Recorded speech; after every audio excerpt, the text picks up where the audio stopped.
So I want to call to order the July 17th meeting of the Monroe County Redevelopment Commission. Jeff, would you call the roll, please? Commissioner Martin. Present. Commissioner Cassidy. Present. Commissioner Kiesling. Present. And I do not see Commissioner McCarty. Oh, Commissioner McCarty has entered the room. Entered the room. And I did speak with Oh, wait a minute. Maybe it's here, right? There it Commissioner is. Tucker. He was I not going to just be able called to your make name. it. Perfect time. You did it better than I did.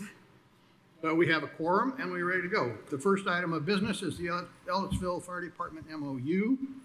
We have in our packets the resolution signed by the Ellettsville Town Council. And we have the resolution to be signed by the Redevelopment Commission, I believe. And ultimately the county commissioners. Ultimately, the county commissioners.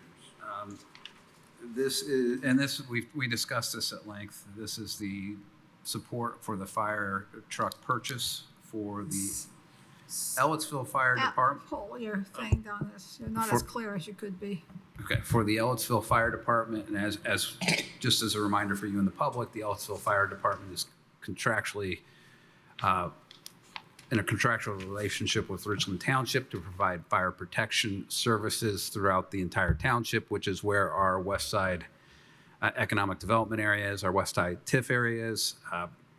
This is probably the third fire apparatus that we have done. The first one was a ladder truck, and that was done quite a while ago. And Quite a while ago, because I yeah. remember that one. Yeah, it was prior to my time with the county, and I've been at the county. I think I was still on the commissioners. And I've been at the county for 17 years, so it's probably, and so this is essentially to replace that as the primary ladder truck for the area. Again, the West Side TIF is probably the area of that township that has the biggest need for a ladder truck, just because of the size of the buildings and the height of the buildings. So this is that agreement we talked about. I think the payment schedule at the last meeting, it's not changed, although I do not see it as part of this, but it is, and it's in the language of $249,495.28 semi-annually. So that'll be twice a year. Twice a year. And based on our funding that we have coming in from the West Side TIF, from a cash flow perspective, this doesn't negatively impact us. Yes, and we went through that whole process. I mean, they first approached us about this time last year, and so we wanted to make sure we got through our annual reports to make sure that funding was going to be there, and get through all the bids for all the projects that Lisa is working on.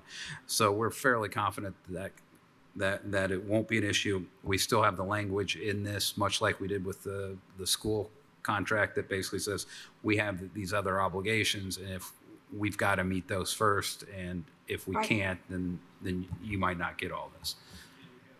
Deadlines for notifying them of any shortfall. Yes, and those are essentially tied with after our annual report meetings, because that's when That's when we know how much money we have. Yes. That makes sense. Yeah, and the funding that comes in to the county, which then is distributed to the redevelopment fund, comes in time, so everybody would be aware if there was a shortfall. Yes. Okay, just cash flow perspective. Okay. Does anyone have any questions? Chief is here, so maybe he'd like to speak. You want to Come join us. Come on up, Chief. Yeah. You get to do it again. Yeah. Good evening. So when do you expect delivery? I think that's what I'll ask first. Right now, they're looking at 39 months, but they're checking to see if there's been any cancellations or if they can move it up to an open spot. If so, they will. That won't affect the cost of the apparatus at all. And I did check with the finance company, because I was asked, is it possible if there's a windfall and you guys want to pay it off early, is there a prepayment penalty? No. And the same thing is if you have some extra that you want to put on it, one particular do time, no problem. They can redo the amortization schedule, so you receive the benefit for that, paying down on the principal. So both of those, and there's no penalty for doing so. They'll take our money whenever we give it to them. That's correct. The sooner Right the now, better. cash is still good. Okay. And there's a good possibility that you can receive it earlier, providing it falls within that by this deal structure that you put with the manufacturer. Okay. Yes, and as soon as I hear something back, if they can move it up, I will. And also, I'll open it up. If any of you would want to go see the factory, just let me know. It's basically a half a day up, spend the night and come back. Happy to let you guys see the factory, and if you're interested in that kind of thing. Appreciate that. Where is the factory? Well, they've got one in Appleton, Wisconsin, which is where this apparatus is built. And then they have one in Bradenton, Florida. They have a different line. That's more the pumper trucks, or what you see most of the time. That's where those are manufactured. Okay. What's the depreciable life, if you will, of a fire truck, or a truck of this? Yeah. It varies Sure is. strictly because of the run volume. But for our run volume around here, a engine, we're getting roughly 20 years first line out. After that, it starts, it's not as dependable. Plus, just technology changes so much. So we generally move it to a backup line, and we generally will get about 10 years out of that. Plus the insurance service organization, ISO, after 20 years, they don't even recognize an engine, so it affects your insurance rates. On an aerial, as long as it will pass the annual test, they can keep going. They are looking at changing that because some people keep them way past when they should. But 25, 30 years out of an aerial, most of the time is not an issue. Great, thanks. What about the old one? Can you still use it for sub things? or Yes, not? we'll still use it. As a backup, It'll run I out of think. the station in Ellettsville. This one will run out of the Curry Pike station. Okay. But unfortunately, with a lot of these buildings, you might need both of them. So, and as well as with any of our apparatus, we've gone to Spencer, called to Bloomfield, wherever somebody needs help, we'll go help them. Sure. Given this new unit, and as you said, from a technology standpoint, as we look at the purchase price and what it is, and you say, 39 months, and it may get smaller than that, is there also training for your personnel involved Yes. with that to make sure that you've got your personnel trained on this new Yes, technology? we have an extensive driver training program, plus state certifications that the firefighters have to drive and operate the apparatus. Also, the manufacturer, it's part of their, in the contract that they come down and run everybody through a couple days of training for it. Good. And then that's continual every year, you're recertified. And council feels, based upon everything we've done, we have no issues on the monetary issue at this moment. No, I think that we've done a pretty hard look at the financial aspects of it, so I think it's good. And I will note that this is our agreement with the town of Ellettsville. The town of Ellettsville is actually doing the financing component of this. This is just, I almost think of this as when we approve a bond, when we approved the last bond where we said we will designate this funding source to this amount towards this purpose. This is kind of that kind of an agreement. Repayment, the bond, the financing and everything is taken care of through Ellettsville and Ellettsville Fire, and then we're just providing it based on the revenues we receive from the TIF in that area, and providing security and safety. Excellent. Okay. And any other ancillary costs are then picked up by Ellettsville, correct? Yes, all the loose equipment and so on that's on it, we're utilizing our cumulative building equipment fund to take care of that stuff. That'll be roughly $100,000 for it. Okay, great. Good cooperative governmental benefits and safety. So, Yes. And hopefully, if you talk to them, we can get this moved up quicker because, good deal. All right. All right, I will entertain a motion on this. Would someone like to make a motion? I'll make a motion to approve resolution 22-2024 as noted. We have a second? Second. We have a motion and a second to approve Resolution 22. Technically, we are just approving the memorandum. of Memorandum. Oh, we're just understanding. approving the memorandum. Right. The- We the are- res- Thank you. We are approving the memorandum of understanding. I stand corrected. This is the Thank town, you. I was gonna say, I thought this was the town's. Yeah. That- Well, that- the resolution. That's how the town approved it, and so I just wanted to. So we'll, let me revise, move to approve the memorandum of understanding between Monroe County Redevelopment and the town of Ellisville. I second. We have a motion and a second. Jeff, will you please call the roll? Commissioner Martin, Yes. Commissioner Cassidy, Yes. Commissioner Keesling, Yes. Commissioner McCarty. Yes. Motion is approved, 4-0. Thank you very much. Appreciate you guys' help. Good luck. and Appreciate Lisa Ridge for helping make this work too. Very much. Thank you. Okay. Thanks, Ken. We did not receive any minutes, so there's nothing to do there. And we can dive into the massive claims packet. We have before us a package of claims totaling $1,406,252.67. These constitute claims for a variety of projects and bond payments. So we are paying off, making payments on 4 separate bonds. We are making payments on work done for the Vernal Pike Connector. We are making payments on work done for the Liberty to Karst Park Trail. And we are doing bond payments on the closeout of the project to extend, what is that roadway? Hunter Valley. No, not the Hunter Valley, the, One goes to Hart Street Road, Wellness Way. yeah, the Wellness Way to Straight to Daniels. Hart Straits to Daniel. That's what, that's Daniels. Yeah. Daniel. the project, which has been languishing for some time.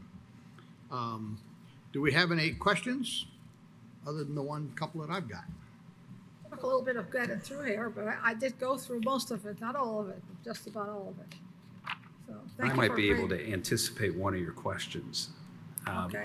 If you look at what we're paying, Speak up, Jeff. I If- can hardly hear you. if you look at what we're paying for the Curry Profile Parkway bond, it is in excess of what we're actually owed. And if you recall, that is the Cook bond to help them revamp. We're working with Cook to get that paid off as quickly as possible, and then we can remove that from the books. And so that is intentional to get that so we can zero out that bond. That project did not go as expected, and so we're just trying to get them paid through what they had put into the project, and so then we could release that bond, and then if something else comes along, we'd have that Okay. ability to use that property to issue potentially a new one. Okay. That was one of my questions. So, and we've left $1,000 in that fund to tide us through. Yes. Okay, all right. And that just keeps it open until such time as we make sure all the Well, paperwork's done to close. There are more payments that are due. Yes, I think I think last year we paid approximately 30,000, and this is I think that's about, I think it's 14,000. So we owed around 100. So we're just trying to get that taken down as quickly as possible. Okay. Good. The other one, well, I had 2 other comments. Why we get the billing detail from these companies? Do we also get their billing detail for projects that have nothing to do with us? So that we have to go through this volume of information to identify what's pertinent to us. And I'm assuming it was already highlighted for us. So I'm assuming somebody else is going through and doing all that work. And that seems like make work to me, when these systems should have an ability to project out bills for particular entities. So I don't need to find out what they did for Harrison County or for any other county for that matter. I'm A lot of interested in what places. we have and our ability to audit that. We're not auditing them as a company. And it creates this massive volume of paperwork to go through which seems like both a waste of effort on our part to find the things that are pertinent to us, and an expense on somebody's part to print all that paper every now and then. Right. So what's the deal there? Is that a contractual arrangement we have, or Oh. is this just, that's the way they do it? And if that's the way they do it, can we tell them to do it differently? Well, it wouldn't be contractual. We would not contract with an entity to give us somebody else's information. That's, And so certainly we could make that request, I guess. Lisa, It's on here. are you Hi, able to Lisa. reach out to the vendors to see if that can happen? I can, yeah. I can get with you and I can try and do whatever. Okay. I think it's been a problem in the past. I think it's something of how they submit the total amount to the county, and part of it goes to us and part of it goes elsewhere, or something like that. I'm not sure. You deal with bills more Well- than I do. Yeah, but not to that Extent. detail. We don't, our contractors don't put down, include an invoice with everything they do for, any other provider. This is unusual. I'm glad Richard asked the question, because I thought, well, is this a transparency thing? But after going through these claims, it became extremely tedious. You go through, oh, there's a highlight and there's another highlight, and not just for us, but also, for Lisa. And if it's not necessary, which I can't imagine that it is. I think the vendor's lazy. Well, I suspect. yeah, that's probably a good way to put it, because they I put hate the to say onus that. on the counties, Yeah. right? Because Well, then, they get the whole county whatever they need, and we get, Right. but we need to take care I mean, of if it. I got a bill like that, I would send it back to the vendor and say, you send me the bill for my work only. yes, And when you do Yes. that, then I'll pay for that. But I'm Right. not gonna spend my time and my money to go through your paperwork to figure out what you are This trying to has bill happened us for. before. yeah. We don't need to know what's happening in Howard County or Liston. It's unusual. That's all I can say. I mean, Lisa, do you have a comment? Lisa? No, I don't.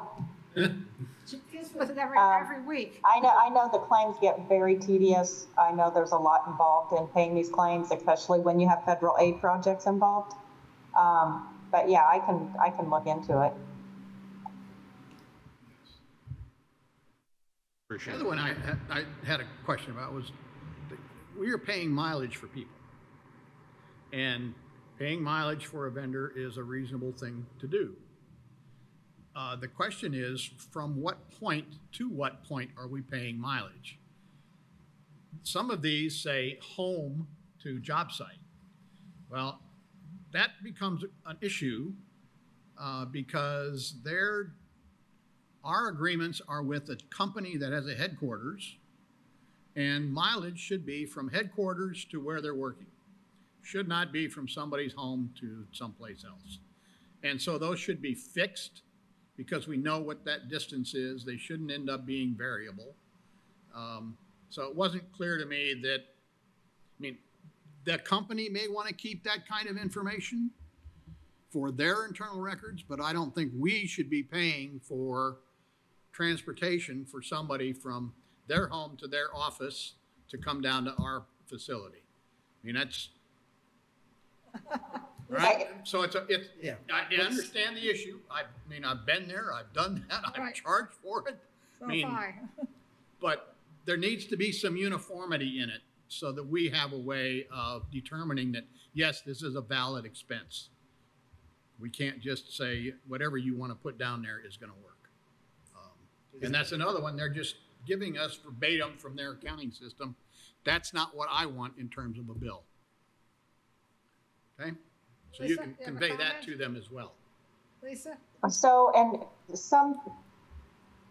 when we hire these consultants and they put a project manager on the job, they might not be from the same town as their headquarters. They might live in a different part of the state, because a lot of these consultants have different companies all around the state. So they might be bringing somebody to us from a different town. They could have a field office here. Some don't have a field office. There's different requirements that, especially on the federal aid projects, that have to be met. And a lot of times that field office is one of those expenses on the contractor. So it could be to the field office, but it's not always probably going to be the same of where they're coming from. There could be an instance that they have to go to their office for, I don't know, something else. We're not going to be charged for that if it's not for our project. But I can check the next time we do a contract like this to if we could narrow down mileage, and if you guys are wanting more thorough information. But yeah, I mean, I understand your concern with them, and I actually just had this big conversation. Construction inspection to me is a really, it's required of what we have to do, and I really feel like we do our due diligence on the company that we select, because there is a lot of trust that goes into that construction inspection contract. They are your eyes on the project at all times. The mileage, and it just, there's a lot of variables that go into that. So I find it's a very important contract. But I know we're locked into these contracts the way they are right now, but I'm happy the next time we do, say, a construction inspection contract, to work out those variables in advance to where you don't have these issues. The problem with the variable mileage stuff is we have no way to audit it. We can't verify that they correct. actually did it or didn't do it. Whereas Correct. if they send somebody on site, we can verify that that person actually got on site because somebody else is going to be there. We have an auditability of that claim. We don't have any auditability for a claim like these mileage things. And Right. that's a problem. Okay. Speaking of auditability, that my last issue is that on the, what is it? The Aegis BLN claim for $69,000. There's an expense on there for $173.84 for a wheelbarrow and 2 shovels. Oh. Now, as far as I can tell, we own that wheelbarrow and those 2 shovels. And why did they purchase them in the first place, and where the hell are they now? Let me pull that up. 2/3 of the way down. If you're gonna put something like that on an invoice, and it's a separate ticket that somebody submitted, I mean, I understand, but that should be their expense, not our expense, because don't we include those kinds of things in the line items on the contract? So I've got to pull this up. I'm trying to get it to pull up. I'm guessing the 69,000 could be for our bridge inspections. Yes, I think so. Yeah. Is that what it's for? Yes. Yeah, I think that's So right. that's specific for our job. They went to Kleindorf. They are using that equipment to inspect our bridges. Can you repeat that, Lisa? So that is specific to our job. We're required to do these bridge inspections. So now we have 160 bridges. That is the equipment that they're using to bring to get underneath our bridges, do their inspections. They might have to dig their way down if there's been a lot of mud in the area, get up in the bridge piers. So that is probably equipment that they are using to get to the locations of where they need to inspect our bridges. So do we own the wheelbarrow and 2 shovels, or do we not? No, I would say we do not. So what item on their bid does that expense So they go to? don't, so that kind of contract with the bridge inspections, that's just by bridge. It's not by, it's not like a unit price item like the contractors bid on our other We hire projects. inspectors, but we That- provide the equipment for them to do their job? That I would doesn't say make that any they would sense. charge us to say that they had to go and buy a shovel or a wheelbarrow to get down to inspect our bridge, and I can verify that. But yeah, we don't bid our bridges, we don't do the inspections by unit prices. It's by bridges. And that's fine. I think the issue, and I think, because I think the same way I think as Richard, is that why don't they have that equipment with them? I will definitely, yeah. their, because if we buy it as the county, we own it. It's not True. theirs. I mean, we're paying full freight. And I couldn't find this through the voluminous, I'm not faulting you, I'm just saying that's part of the issue here. Volume On is- the, on the volume of paper, it was a little hard to find, but yeah, it's just really concerning that, you know, these things were purchased and they're not owned by the county and they were needed in the first place.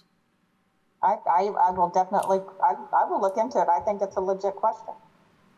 Yeah, I think we need a response Okay. from each, and, you know, it's not to go after their work. It is a question of why this small capex is something we should pay for when they should have that gear. Right.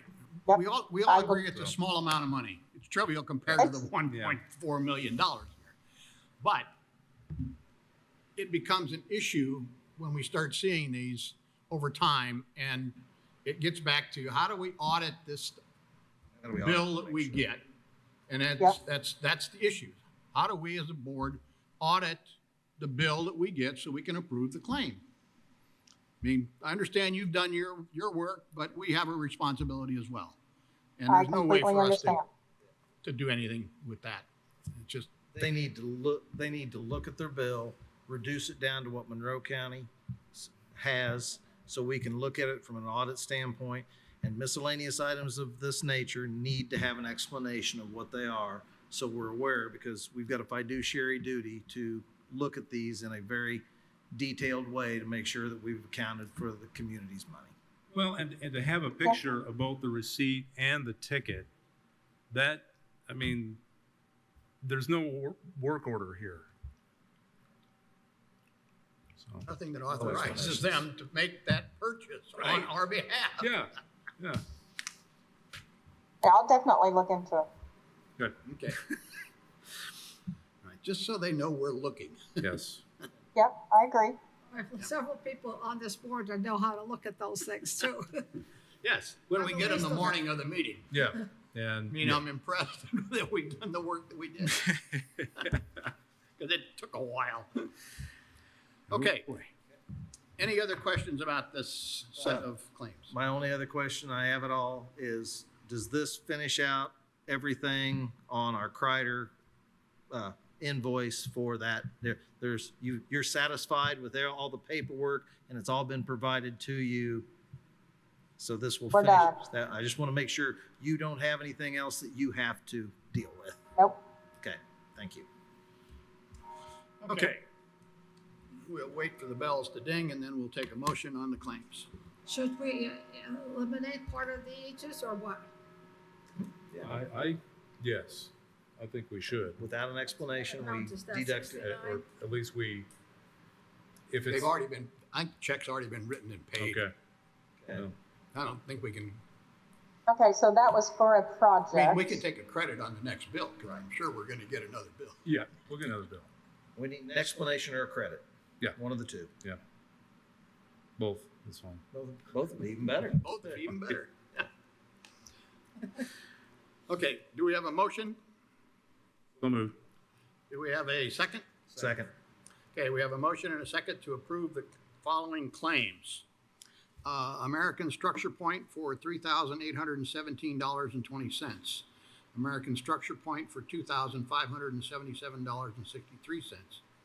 Butler, Fairman, and Siffert in the amount of $397.93.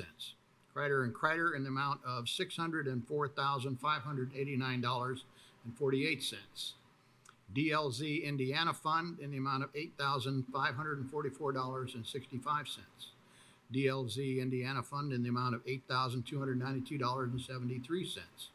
DLZ Indiana Fund in the amount of $16,236.14. DLZ Indiana Fund in the amount of $5,407.86. EGIS BLN USA Inc. in the amount of $3,960.34. Butler, Fairman, and Siffert in the amount of $28,533.63. DLZ Indiana in the amount of $38,478.75. DLZ Indiana in the amount of $45,107.52.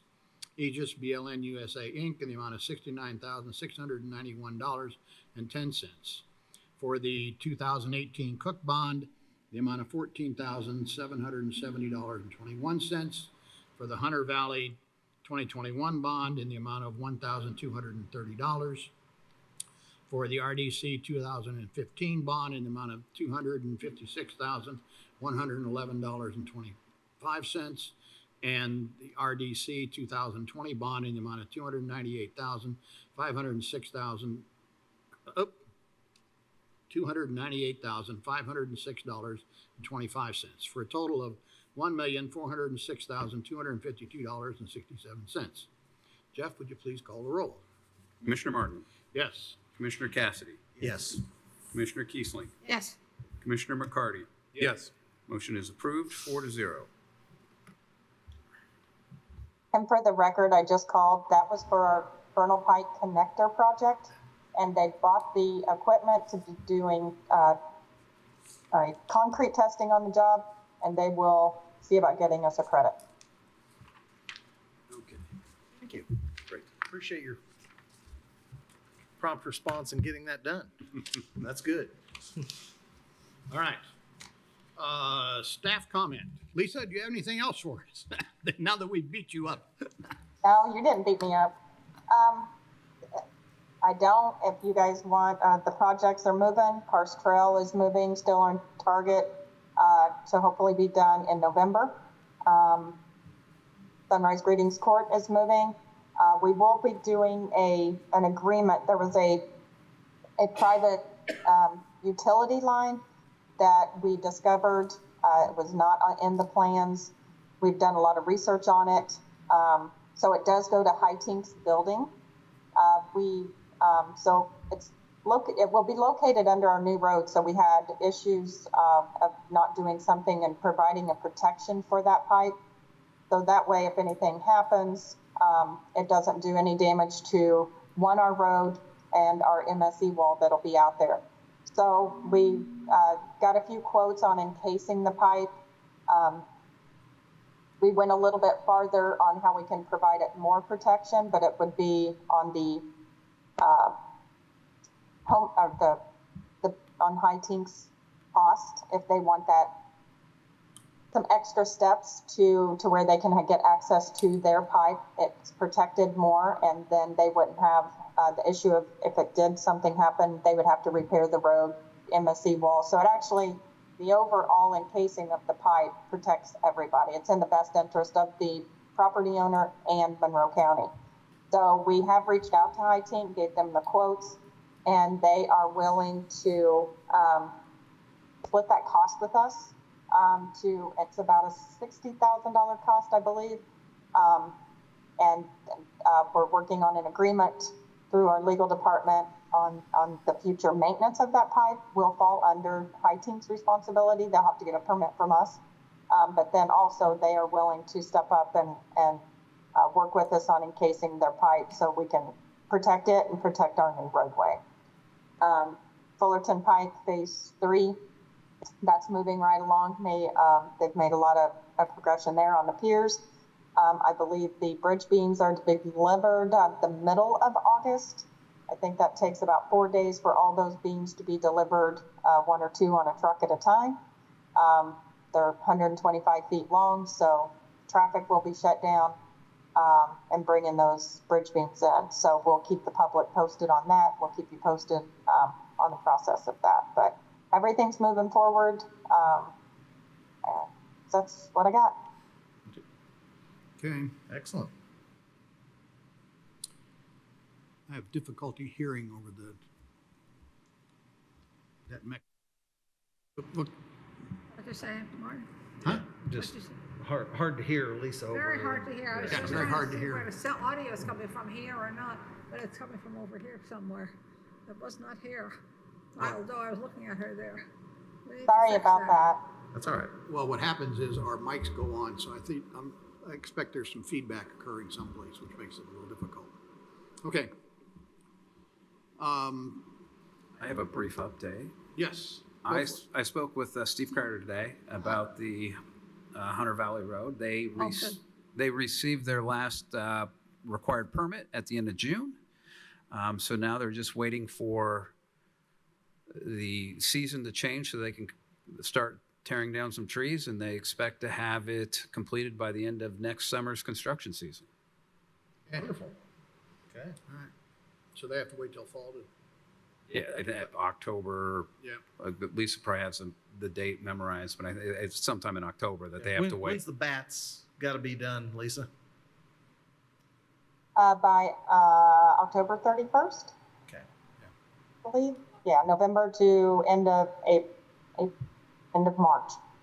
Okay. Good. Good. Got to protect the Indiana bat. So NOV to March 25 is Hunter Valley. Okay, That's about right. all right. Works. It's February, March. Anything else? That was my big news. Okay. Moving forward. All right. Excellent. We're on to commissioner's comment. Colin, do you have anything? Yeah, just I've seen the progress on Vernal Pike. It's looks good that things are moving ahead and moving forward, and it's great to hear about Hunter Valley. So you know, the evidence of the claims and these projects moving ahead. The new fire truck coming within the next 3 years. It's all good, and so I know we got more work to do, but this is yeah. It's a good way to round out the midsummer. Okay, thank you. Earts? I don't have anything. Randy, anything? Yep. Just echoing Collins on the south side. There's a lot of people excited about Fullerton and how Yeah. and the progress that it's moving forward on. I They're haven't been down very there. I haven't been Yeah. down there yet, so. very grateful Looks in great. regards to the amount of progress that's being done. So appreciate all your hard work. Lisa. Absolutely. Yeah. Hey, Okay, I don't have anything to add. I've hit all my points during the meeting. And with that, can I entertain a motion to adjourn? So moved. Second. We have a motion second to adjourn. We are adjourned. Thank you. Thank you all.